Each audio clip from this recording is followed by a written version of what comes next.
स्वतंत्र भारतस्य हार्दिक शुभकामना ददामि। आप सभी को स्वतंत्रता दिवस की शुभकामनाएं। कविता या लेख थोड़ी कोशिश करके लिखा है, आप सभी के सामने प्रस्तुत करना चाहता हूँ। मैं पढ़ाई में थोड़ा सा कच्चा हूँ, इसलिए चीजें याद नहीं रख पाता, इसलिए मैं लिखकर लाया हूँ।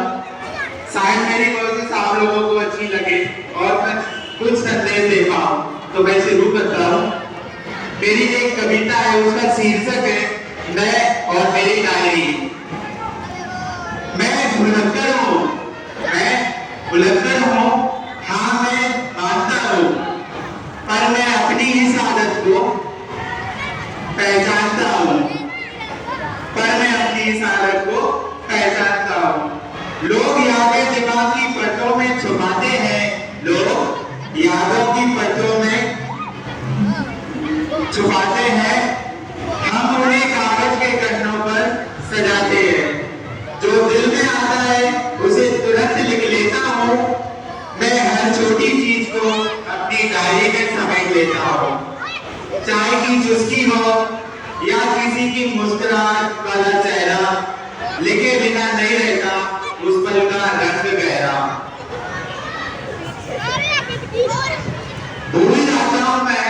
भूल जाता हूँ अक्सर की चाबी कहाँ रखी थी, या उस पुराने दोस्त से क्या बात हुई थी। पर जब खोलता हूँ अपनी लिखी हुई अधूरी किताब, तो मिल जाता है मुझे मेरी हर बुरी बात का जवाब। लिखकर बोलना मेरी कमजोरी नहीं, मेरी ताकत है।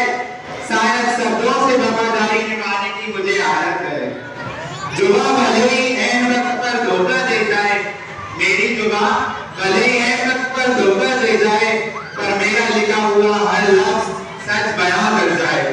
हाँ मैं भुलक्कड़ हूँ, हर चीज लिखकर रखता हूँ, मैं अपनी डायरी में अपनी कायनात रखता हूँ। अब मैं आप सभी को मौजूदा शिक्षा व्यवस्था और अपनी जिम्मेदारी से भागते जिम्मेदारों पर एक व्यक्त सुनाना चाहता हूँ। उम्मीद करता हूँ कि आप सभी थोड़ी देर सहनशीलता का अनुभव करेंगे।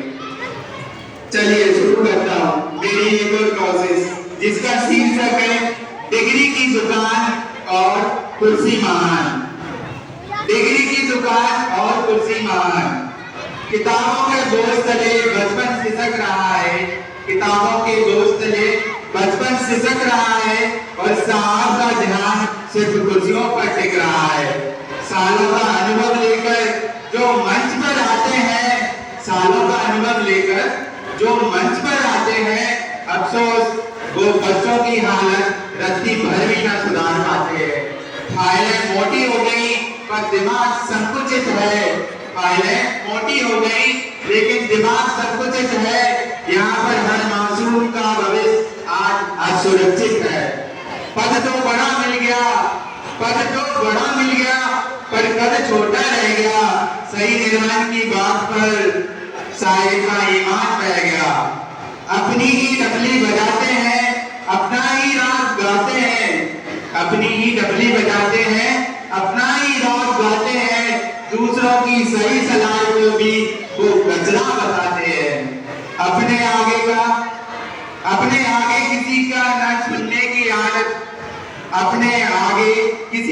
सुनने की आदत जो जैसे उनने कसम खाई है, शायद इसलिए शिक्षा के मंदिर में ये बदहाली छाई है। डिग्रियां बढ़ रही है मगर ज्ञान लापता है। इस गंदे खेल में असली दोषी कौन किसे पता है। जो सुधार सकते थे व्यवस्था, वो अहंकार में चूर है, और देश के नौनिहाल आज भी ढंग की शिक्षा से दूर है। थैंक यू सो मच आप सभी का।